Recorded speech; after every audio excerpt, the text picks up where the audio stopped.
how come this maths question has absolutely no numbers? This looks strange at first, but when there are no numbers, the question isn't asking you to calculate something. It's asking you to notice, wow, the algebraic structure. So we start by rewriting what we already know. So we do x times x times x times x, which is x to the power of 4. X plus x plus x plus x is 4x, and then the other side just stays the same. Now, there is a temptation here to cancel the x's. I'd recommend always doing is whenever you have a variable on the denominator here, multiply that to the other side. Otherwise, in some questions, you can lose some solutions. So here, we multiply both sides by 4x. So we have x to the power of 4 is equal to 4x squared. Now, we want to move everything onto one side. So x to the power of 4 minus 4x squared is equal to 0.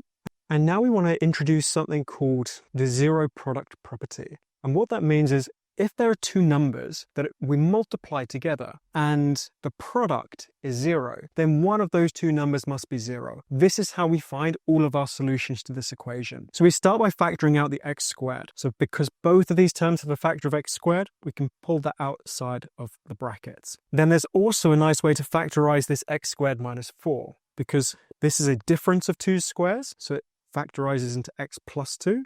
And x minus 2. Now, this is how we find our solutions. Because this product is equal to 0, one of the things must be true. Either x is equal to 0, or this bracket, x plus 2 is equal to 0, or x minus 2 is equal to 0. So those are our solutions. So either x equals 0, x equals minus 2, or x equals positive 2. Now, we're almost done. You would lose marks if you stopped there, because we need to substitute these values back into this original equation to check that they work. And what we find is, if we substitute x equals 0 into this equation, we get 4 times 0 on the denominator of this fraction. And you may know that dividing by 0 is a mathematical no-go. We cannot do it because if we divide by 0, it means the fraction tends towards infinity, but it can never reach infinity, so it doesn't make any sense. So that is not a solution. This question just had two solutions, minus 2 and 2.